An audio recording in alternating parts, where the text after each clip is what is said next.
Ratio कर्ज लेने का अभी बढ़ा है। पिछले 1.5 साल में जो भूपेश बघेल जी ने कर्ज लिया था 5 साल में, उसका तो आधे से ज्यादा तो अभी ले चुके हैं। आरक्षक को मार दिया गया, गोली चल गई राजनांदगांव में। मेरे यहाँ एक आदमी ट्रैक्टर के नीचे दब के मर गया और इनका अधिकारी बोलता है कि भाई मैं रेत उत्खनन को नहीं रोक सकता। ऑफिशियल स्टेटमेंट है उसका। बिजली का बिल ये बढ़ा चुके हैं। स्कूल 10,000 स्कूल बंद कर दिए। युक्तिकरण के बहाने ये लोग 40,000 पद को समाप्त कर दिए। भारतीय जनता पार्टी इन 1.5 साल में कुछ और काम करे या ना करे, मुझे तो कहीं विकास कार्य नहीं दिख रहा है। आज हम बातचीत करने के लिए पहुंचे उमेश पटेल जी के पास। आपका बहुत स्वागत है हमारे खास कार्यक्रम में। उमेश पटेल एक आईटी प्रोफेशनल और पॉलिटिकल प्रोफेशनल, दोनों में कितना अंतर? अब बहुत जमीन आसमान का अंतर है। आप मंत्री भी रहे पिछली सरकार में, कुछ मलाल आपसे छूट गया हो उस 5 साल में कि ये मैं और कर लेता तो शायद और बेहतर हो जाता? सबसे बड़ा मलाल तो ये है कि हम लोग प्रचार नहीं कर पाए अपने काम का। किसानों के नाम पे सबसे ज्यादा सियासत छत्तीसगढ़ में होती है, क्यों? और मेरा तो सीधा आरोप है कि ये जानबूझ के डीएपी कमी कर रहे हैं, क्योंकि इससे उत्पादन कम होगा। आप लोग लगातार कहते हैं साहब रेत का अवैध उत्खनन हो रहा है। 35 विधायक तो कांग्रेस के भी हैं। क्या विपक्ष के विधायक की बात मानेगा माइनिंग अधिकारी? अच्छा, देश के गृह मंत्री कहते हैं कि साहब 31 मार्च 2026 को नक्सलवाद का खात्मा हो जाएगा। छत्तीसगढ़ जिस दिन नक्सलवाद से मुक्ति पाएगा उस दिन मैं फटाके फोड़ूंगा। बीजेपी बतौर विपक्ष सदन में 14 की संख्या में थी, आप लोग साहब 35। क्योंकि झूठ बोलती थी बहुत ज्यादा। हम लोग झूठ नहीं बोल पाते हैं। कांग्रेस संगठन की मौजूदा स्थिति क्या है? काम करने की आवश्यकता है। और सरकार कह रही है कि साहब हम तो सुशासन की सरकार चला रहे हैं। कि उस सुशासन में किस तरह का फीडबैक आया लोगों के पास? कोई बोल रहा है ये मंत्री को हटाओ, कोई बोल रहा है इस मंत्री को हटाओ, कोई बोल रहा है इसको हटा दो।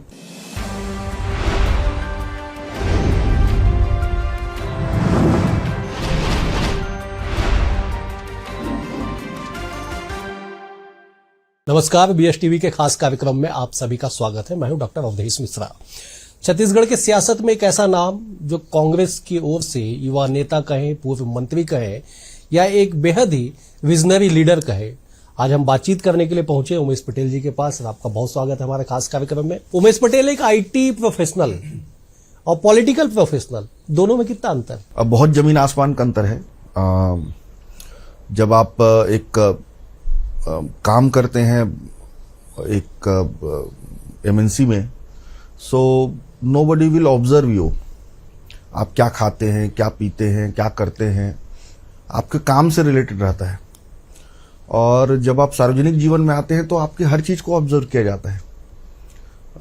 किस तरह से आप चल रहे हैं, किस तरह से सारी चीजों पे टिप्पणी होता है। तो बहुत कॉन्ट्रास्ट लाइफ है दोनों का। दोनों को मर्ज करने में, मतलब ये कहे कि आपने अचानक अपनी डायनेस्टी चेंज की, कितना उसमें डिफिकल्ट रहा आपके लिए? डिफिकल्ट था।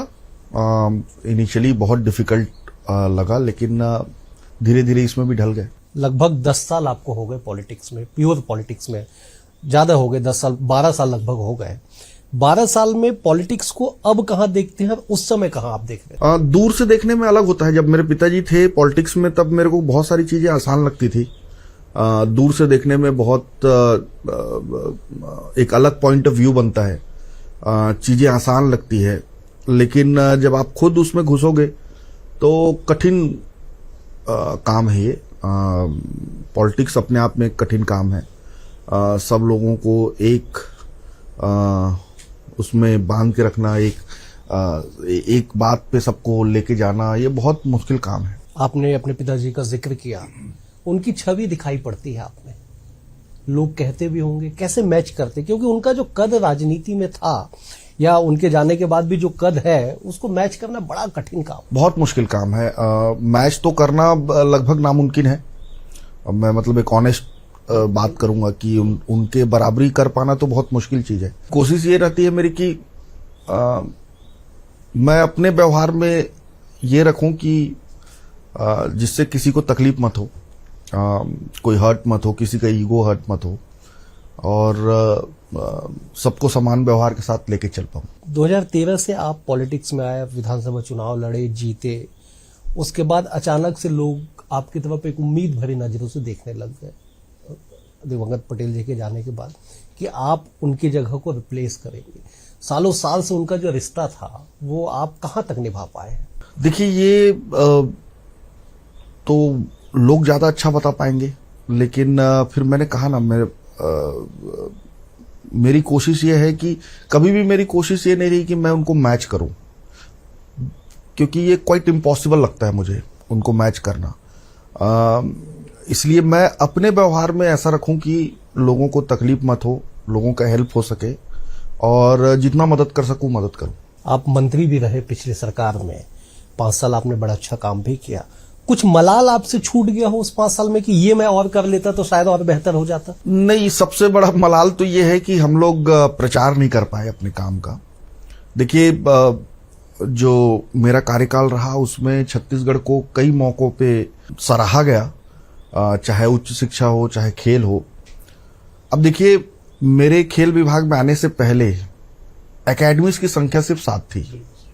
जब मैं छोड़ के गया तो 32 है, और आज भी वही 32 है। 2 साल हो गए, कोई नया एकेडमी ये लोग नहीं खोल पाए। और उन एकेडमी में जब मैं प्लेयरों को देखता हूं तो मुझे काफी सुकून मिलता है। इसी तरह से हम लोगों ने डे बोर्डिंग का भी चालू किया, लोगों के ऊपर खर्च करना शुरू किया, प्लेयर्स के ऊपर। हालांकि हमारा खेल विभाग का बजट बहुत ही मिनिमम है, फिर भी इतने सारे एकेडमीज को हमने खोला। हायर एजुकेशन में नैक में जिस तरह से हमको नंबर 1, छत्तीसगढ़ को नंबर 1 की उपाधि मिली नैक एग्रीडेशन में, वो एक अपने आप में बड़ी उपलब्धि थी। हमने पूरे सिस्टम को ऑनलाइन किया है। जो एडमिशन सिस्टम था उससे पहले बहुत पारदर्शी नहीं था एडमिशन, लेकिन आज आप देखिए पारदर्शी है। बहुत ज्यादा कोई चाह के भी गलत नहीं कर सकता उसमें। ये सिस्टम को हम इंट्रोड्यूस किए। उस बीच में कोरोना जैसा एक महामारी आया, उस बीच में हमने परीक्षा और इसको आप अन्य जगहों पे जहां जहां हमारे बगल स्टेट में सब जगह हाई कोर्ट में केसेस लग गए, लेकिन हमारे यहाँ कोई केस नहीं लगा। इस तरह से बहुत सारा अचीवमेंट रहा। आप यूथ कांग्रेस के अध्यक्ष भी रहे।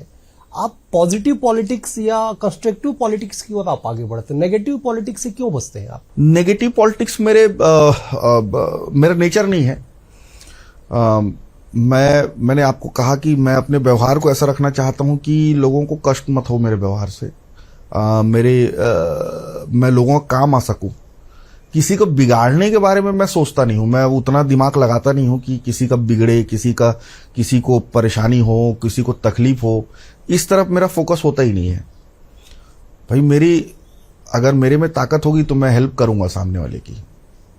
मेरे को अगर पता चलता है, मुझे जानकारी मिलती है, लोग आते हैं, तो अगर मैं उनकी हेल्प कर सकता हूं तो कर सकता हूं। लेकिन बिगाड़ने और नेगेटिव पॉलिटिक्स में मैं अपने आप को दूर रखता हूं। ये मेरा नेचर है। नहीं, लेकिन मौजूदा पॉलिटिक्स तो वही चल रहा है कि साहब आपको क्रिटिसाइज करना है, अपनी लाइन भले अपना खींचे। नहीं, क्रिटिसाइज करना अलग है। क्रिटिसाइज तो मैं करता हूं, क्रिटिसाइज करने में नहीं है। मैं देखिए, मेरा क्रिटिसाइज करने का एक लाइन है। मैं किसी को पर्सनल जाके क्रिटिसाइज नहीं करता। मैं उसके पॉलिसीज का और उसके सार्वजनिक जीवन पे क्रिटिसाइज करूंगा, लेकिन किसी के पर्सनल जीवन पे जाके मैं क्रिटिसाइज नहीं करूंगा। ये लाइन मेरी है और उस लाइन को मैं क्रॉस नहीं करता कभी भी। कोई व्यक्ति अपने पर्सनल जीवन में क्या कर रहा है, क्या नहीं कर रहा है, वो उसका आउटलुक है। मेरा आउटलुक है कि उसने अपने सार्वजनिक जीवन में उसका व्यवहार ठीक है कि नहीं है, वो जो पॉलिसी या जो काम कर रहा है उसमें वो ठीक है कि नहीं है। अगर उसमें कुछ गड़बड़ है तो मैं जरूर क्रिटिसाइज करूंगा। और विधानसभा में आपने देखा होगा कि सरकार को हम लोग तरीके से घेरते हैं। अच्छा, आपने जिक्र किया 2018 से 23 तक बीजेपी बतौर विपक्ष और 23 से अब तक कांग्रेस बतौर विपक्ष, तब देखते दोनों में। बीजेपी प्रोपेगेंडा फैलाने में या परसेप्शन बनाने में दे आर क्वाइट गुड। मतलब देखिए, एक छोटा सा एग्जांपल देता हूं। भूपेश बघेल जी की गवर्नमेंट थी, कांग्रेस की गवर्नमेंट थी। कर्ज लिया, इतना चलाया कि लोगों को सही में लगने लग गया कि भूपेश बघेल जी या कांग्रेस की गवर्नमेंट कर्ज लेकर छत्तीसगढ़ को डुबा दी।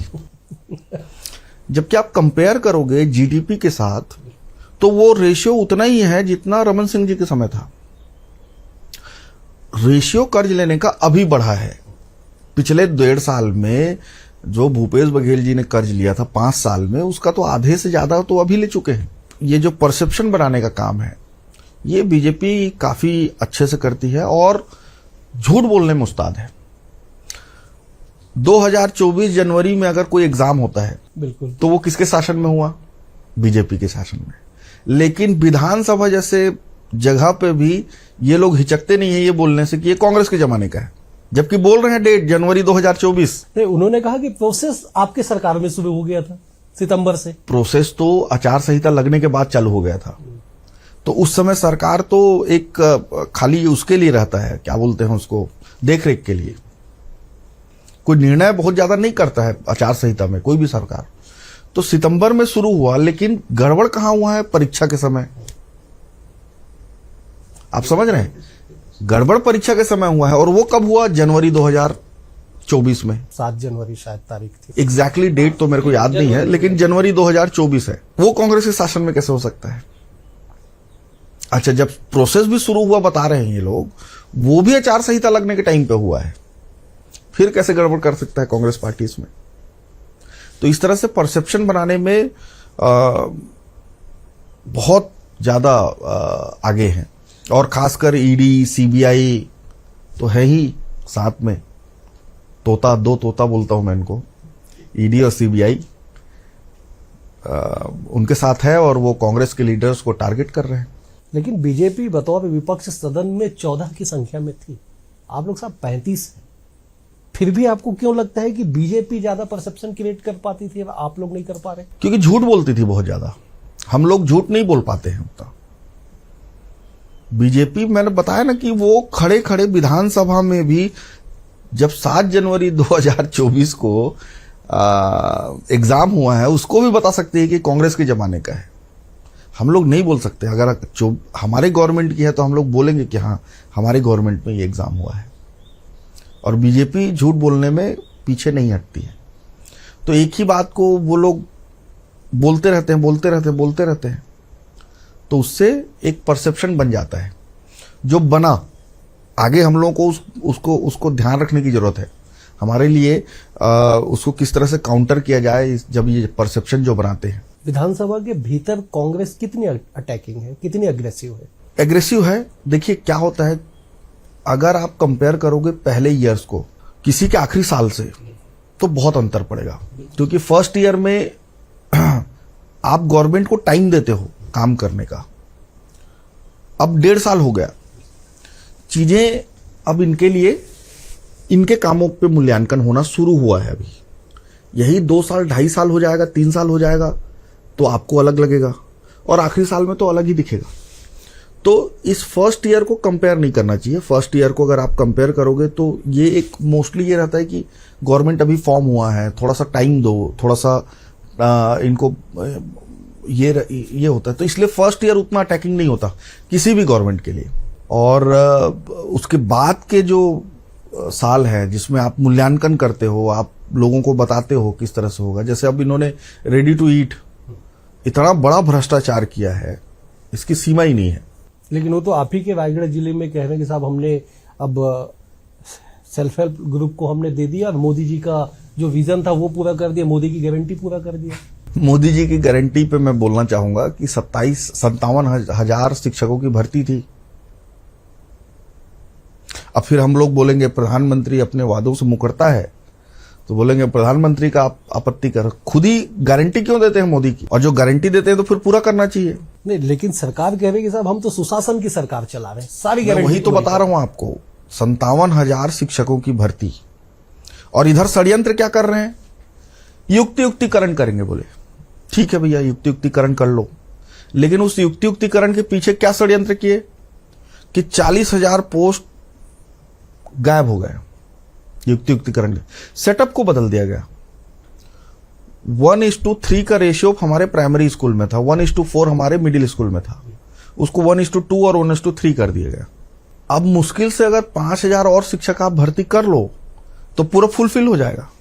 तो ये तो धोखा है ना वो बेरोजगार युवाओं के साथ, जिनके कोचिंग सेंटर में आप जब विपक्ष में थे तो आप उनके पास जाके हम भर्ती करेंगे, जब हम सरकार में आ जाएंगे तो इतनी भर्तियां होंगी, जब हम सरकार में आ जाएंगे तो ये कर देंगे, वो कर। इससे तो कई गुना ज्यादा कांग्रेस गवर्नमेंट ने किया है। और कम से कम षड्यंत्र नहीं कर रहा था ना। लेकिन बता नहीं पाए। हाँ, बता नहीं पाए। जितना शिक्षकों की भर्ती हमारे टाइम में हुआ है उतना तो कभी नहीं किए ना ये लोग। पहले रमन सिंह के गवर्नमेंट में भी नहीं हुआ और अभी के गवर्नमेंट में भी नहीं हो रहा। अभी तो ये लोग, मैं इसको षड्यंत्र बोलूंगा। 40,000 जो स्वीकृत पद है उसको समाप्त कर देना एक तरह का षड्यंत्र है। लेकिन सरकार तो पहले ही साल जनता के बीच में चले गई सुशासन तिहार मनाने के लिए, फीडबैक लेने के पहले साल। आमतौर पे आखिरी साल में चीजें होती है। आप मीडिया के साथी हो, बहुत सारे चीज आपको भी जानकारी होगा, आपकी कई सारी मजबूरियां होती है, नहीं दिखा पाते हो। लेकिन आप ये बताओ कि उस सुशासन में किस तरह का फीडबैक आया लोगों के पास। कोई बोल रहा है ये मंत्री को हटाओ, कोई बोल रहा है इस मंत्री को हटाओ, कोई बोल रहा है इसको हटा दो, कोई बोल रहा है मुख्यमंत्री चेंज कर दो, मुख्यमंत्री को आवेदन दे रहे हैं मुख्यमंत्री चेंज कर दो करके। इस तरह का फीडबैक एक साल में कभी देखने को मिला है आपको? ये तो फीडबैक आया सुशासन का और आप सबको जानकारी है उसकी। रायगढ़ में सेल्फ हेल्प ग्रुप को ये लोग देने की बात कर रहे हैं। दीजिए, कोई आपत्ति नहीं है। आप पॉलिसी बना सकते हैं, आपकी सरकार है, उसमें कोई रोक टोक तो है नहीं। लेकिन भ्रष्टाचार करने के लिए थोड़ी दिया गया है।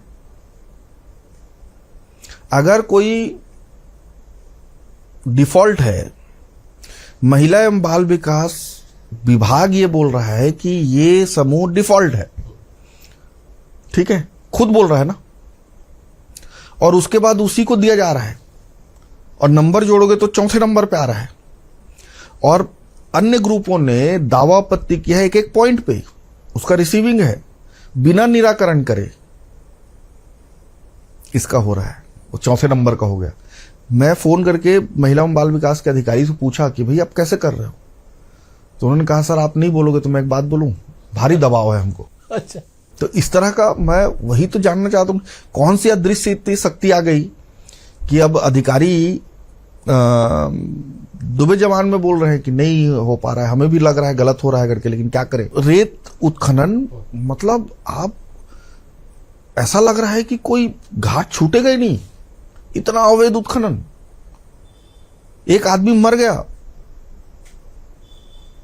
ट्रैक्टर के नीचे दब गया, आरक्षक को मार आरक्षक को मार दिया गया, गोली चल गई राजनांदगांव में। मेरे यहां एक आदमी ट्रैक्टर के नीचे दब के मर गया और इनका अधिकारी बोलता है कि भाई मैं रेत उत्खनन को नहीं रोक सकता। ऑफिशियल स्टेटमेंट है उसका, आप चाहो तो मैं उसकी कॉपी दिखा दूंगा आपको। आप लोग लगातार कहते हैं साहब रेत का अवैध उत्खनन हो रहा है, विधायकों के संरक्षण में, अधिकारियों के संरक्षण में हो रहा है। 35 विधायक तो कांग्रेस के भी हैं। क्या विपक्ष के विधायक की बात मानेगा माइनिंग अधिकारी? स्थानीय विधायक है, जनप्रतिनिधि है, बड़ा प्रभाव होता है। मानेगा अगर वो बोलेगा कि पकड़ो मत? नहीं, पकड़ो मत तो नहीं मानेगा। तो फिर वो स्टेटमेंट दे रहा है, उसका क्या जवाब दे रहे हो आप बताओ ना मेरे को। इस स्टेटमेंट का क्या मतलब है कि मुझे ऊपर से मनाही है गाड़ी पकड़ने की? इसका मतलब क्या हुआ? अगर हम आंख बंद कर ले, दिमाग ना लगाएं तो ठीक है, नहीं तो इसका सीधा सीधा मतलब है कि शासन के लोगों के द्वारा इसको रोका जा रहा है कि चलने दो रेत उत्खनन। मेरे यहां आप आओ, मैं आपको न्योता देता हूं और मान नदी के एक एक घाट पे आप जाओ और वीडियो बनाओ बकायदा, और कहीं नहीं हो रहा होगा तो आप मेरा नाम बदल देना। आपने क्या किया उसके लिए? कलेक्टर को शिकायत किया मैंने, माइनिंग अधिकारी को शिकायत किया मैंने, मुख्यमंत्री को चिट्ठी भेजी मैंने, गांव वाले जो शिकायत कर रहे थे उनको लेकर कलेक्टर के पास गया, माइनिंग अधिकारी के पास लेके गया, गांव वालों के साथ वहां रोड जहां गांव वाले डर रहे थे, बनहर गांव और काशी चुआ गांव के लोगों ने शिकायत की है। ये शिकायत हुआ है लगभग मार्च महीने में, काशी चुआ और वो, क्योंकि स्कूल एक बच्चा खत्म होते होते बचा। इतनी गाड़ियां चल रही, 250 गाड़ियां चल रही एक घाट से, बताओ तो। और लगातार, और आप उस रोड में जाओगे ना तो आपको लगेगा नहीं कि पक्की सड़क में आ गए घर की, क्योंकि पूरा रेतीला है। मैं तो न्योता दे रहा हूं आपको, चलो आप खुद जाके देखो क्या भयावह स्थिति बना दी है। कैसे संभलेगा फिर स्थिति? सरकार को देखिए, एक पॉलिसी बनाना चाहिए रेत उत्खनन का, कोई भी एक पॉलिसी बना ले। क्या बनाए मैं उसके लिए वो कोई बाध्य नहीं कर रहा हूं, उनकी मर्जी। लेकिन एक सिस्टम था रमन सिंह जी के समय में, वो था सिस्टम कि भाई गांव को रॉयल्टी बुक दे दिया जाए, या तो आप उसको अडॉप्ट कर लो, या भूपेश बघेल जी के समय था कि भाई लीज पे दो, वो सिस्टम अडॉप्ट कर लो। इलीगल जो माइनिंग हो रहा है उसको आप कहीं ना कहीं रोको, उससे राजस्व तो बढ़ेगा ही बढ़ेगा, राजस्व तो बढ़ेगा ही बढ़ेगा, लेकिन ये जो मुझे आगे शंका ये है कि गोलीबारी और जो मारपीट और आरक्षक जिस तरह से हुआ, मेरे यहाँ एक आदमी खत्म हो गया, इससे तो बचाव होगा कि नहीं होगा? लीगल होगा तो सारी चीजें लीगल रहेंगी, तो इस तरह के कुछ हरकतें नहीं होगी। लेकिन इसी रेत के अवैध उत्खनन के गंभीर आरोप कांग्रेस की सरकार पे लगे थे, बीजेपी ने खूब उसको पॉलिटिकल मुद्दा बनाया, अब फिर सेम चीज आप आरोप लगा रहे सरकार पे। कांग्रेस के ऊपर आरोप लगाया तो कांग्रेस के ऊपर जब आरोप लगाया तो कांग्रेस ने कार्रवाई की, कई जगह कार्रवाई की जहां जहां उसको पता चला। लेकिन आप जाके आज की स्थिति को देखिए तो एक बार, कोई घाट बचा नहीं है भाई, ऐसे उत्खनन हो रहा है। इस तरह की स्थिति पहले कभी नहीं थी। मैं तो बोल रहा हूं रमन सिंह जी के समय नहीं थी। जिम्मेदार विष्णुदेव साय, अगर मैं परिवार का हेड हूं तो अगर मेरा बच्चा कुछ गलत करता है तो जिम्मेदार तो मैं ही हूं, तो विष्णुदेव साय जिम्मेदार हैं इसके तरीके से, खुद मंत्री भी हैं माइनिंग डिपार्टमेंट के। अच्छा, सरकार बदली तो विधानसभा में ही लगातार जांच का ऐलान किया गया, 1.5 साल बीत गए, कोई रिपोर्ट आया? अजय चंद्राकर के प्रश्नों पे, धर्मलाल कौशिक के प्रश्नों पे, धर्मजीत सिंह के प्रश्नों पे, क्या है, ये लोग आरोप तो लगा दिए, अब उसकी पुष्टि नहीं कर पा रहे हैं। और जांच रिपोर्ट आएगी तो उससे पता चल जाएगा कि कांग्रेस से कोई लेना देना नहीं है, आरोप लगा चुके हैं, तो कैसे रिपोर्ट को बाहर लाएंगे, कैसे जांच को पूरा कराएं? मैं बोला ना, परसेप्शन बनाने में ये लोग बहुत उस्ताद हैं। एक परसेप्शन क्रिएट किया गया बहुत तरीके से कि सरकार डूब गई, श्वेत पेपर जारी करो, कर्ज ले लेकर। रमन सिंह जी का अगर रेशियो को निकालोगे उस टर्म का, तो उसी रेशियो में लिया गया है। ऐसे बहुत सारा परसेप्शन है, तो कांग्रेस भी तैयारी कर रही है परसेप्शन क्रिएट करने का आने वाले समय में, और हम लोग सही परसेप्शन क्रिएट करेंगे। जो कर रहे हैं ये लोग, अभी मैं आपको बताया 1.5 साल में इनकी कोई उपलब्धि नहीं है, कोई विकास कार्य नहीं है।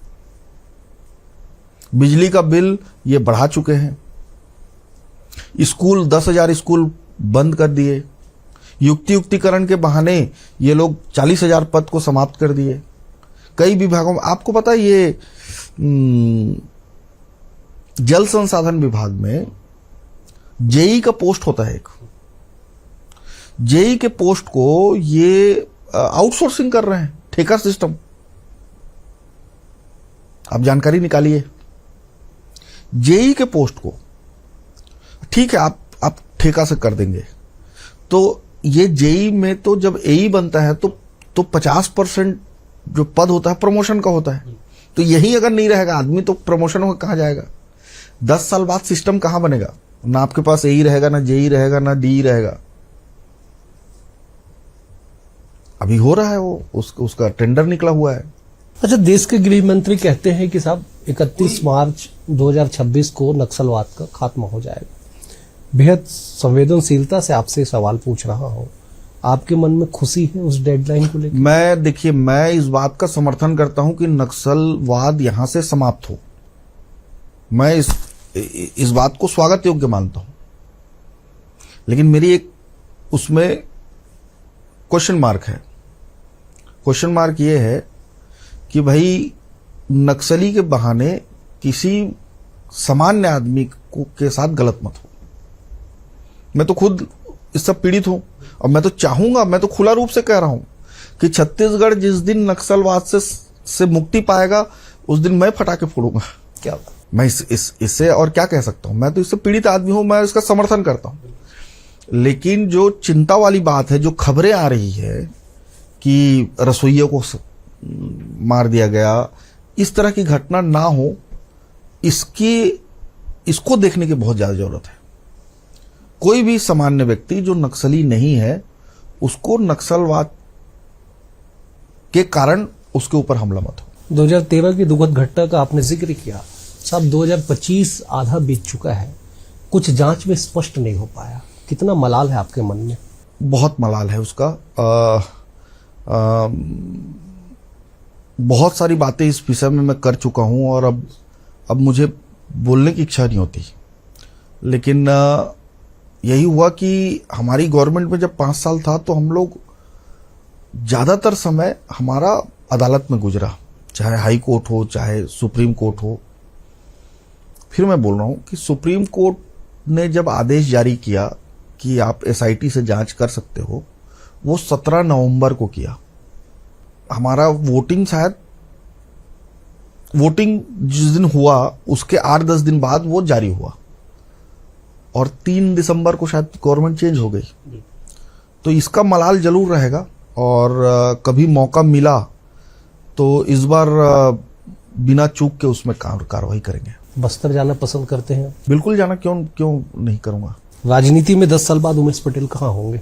मैं ऐसा तो नहीं बता सकता कि राजनीति में 10 साल बाद कहाँ रहेंगे, लेकिन यहीं रहेंगे आप और हम, रायपुर में। क्या विजन लेके चल रहे हैं आप? देखिए, कांग्रेस की गवर्नमेंट तो बनेगी। ये जिस तरह से भारतीय जनता पार्टी का कार्यभार दिख रहा है और जिस तरह से लोगों में आक्रोश दिख रहा है, मुझे कांग्रेस की गवर्नमेंट फिर आ रही है और जो जिम्मेदारी मिलेगी उसको इस बार और बखूबी निभाने की कोशिश करूंगा। पिछले बार जो कमी बेसी रह गई थी उसे दूर करके इस बार और अच्छे से काम करने की कोशिश करें। आपने संगठन में भी लंबे समय तक काम किया, कांग्रेस संगठन की मौजूदा स्थिति क्या है? काम करने की आवश्यकता है और एक ही लाइन बोलूंगा मैं, काम करने की और आवश्यकता है। यूथ को लेके क्या आपके मन में विचार है कांग्रेस पार्टी के भीतर? यूथ हमसे जुड़ रहा है, लेकिन यूथ का जो जुड़ाव है उसमें मुझे, ये मेरा पर्सनल व्यू है, ये पार्टी का कोई बयान नहीं है, मुझे ऐसा लगता है कि यूथ जो जुड़ रहा है ना वो बीजेपी से रुष्ट होकर जुड़ रहा है। हमें ये आवश्यकता है कि हमें वहां तक रीच करने की आवश्यकता है ताकि वो ज्यादा से ज्यादा हमसे जुड़े। हालांकि पिछले 1-1.5 साल में काफी संख्या में यूथ हमसे जुड़े हैं, लेकिन मैं संतुष्ट नहीं हूं। मुझे लगता है कि हमें और उनके तक जाना की आवश्यकता है। एक आखिरी सवाल ले लेते, तो छत्तीसगढ़ धान का कटोरा है, कृषि प्रधान राज्य है, किसानों के नाम पे सबसे ज्यादा सियासत छत्तीसगढ़ में होती, क्यों? 80% आबादी अगर कहीं की रहेगी, 80% आबादी अगर किसी चीज से प्रभावित होता है तो राजनीति के कोर में तो वो विषय रहेगा। इसको ना आप नकार सकते हैं ना मैं नकार सकता हूं। मुझे इस गवर्नमेंट का जो ये डीएपी खाद के साथ जो अभी हो रहा है, गवर्नमेंट मानने को तैयार नहीं है, लेकिन डीएपी की कमी, आपको खाद की कमी हर जगह देखने को मिलेगा। और मेरा तो सीधा आरोप है कि ये जानबूझ के डीएपी कमी कर रहे हैं क्योंकि इससे उत्पादन कम होगा। उत्पादन कम ये इसलिए करना चाहते हैं कि ये लोग अभी नीलामी किए 1900 रुपए में, जिससे उनको बहुत घाटा हुआ। वो अगले साल मत होकर के ये लोग उत्पादन कम करेंगे और कहीं अगर उत्पादन कम नहीं हुआ तो ये फिर खरीदी में भी कट मारेंगे किसी न किसी। नहीं, लेकिन बोनी के तो आंकड़े सरकार ने जारी किया कि साहब पिछले साल से 5 लाख हेक्टेयर ज्यादा में बोनी की गई। बोनी ज्यादा करेगी, लेकिन अगर उत्पादन कम होगा तो क्या होगा? अगर उत्पादन कम हो गया, मान लीजिए अगर कहीं पे 20 कुंटल है, 21 कुंटल है, 25 कुंटल है, वो सीधा कम होकर 17 हो गया, 15 हो गया, तो बहुत अंतर आ जाएगा। तो वो उत्पादन कम करने की कोशिश ये सरकार कर रही है, इसीलिए खाद प्रोवाइड नहीं कर रही है। और मुझे लगता है कि अगर उत्पादन कम नहीं हुआ तो आने वाला समय किसानों के लिए और बुरा हो सकता है। ये गवर्नमेंट और कुछ कट मारने की कोशिश करेगी। बेहद शुक्रिया आप समय देने के लिए, बेहद शुक्रिया। अगले अंक में एक और शख्सियत के साथ होगी मुलाकात, तब तक के लिए नमस्कार।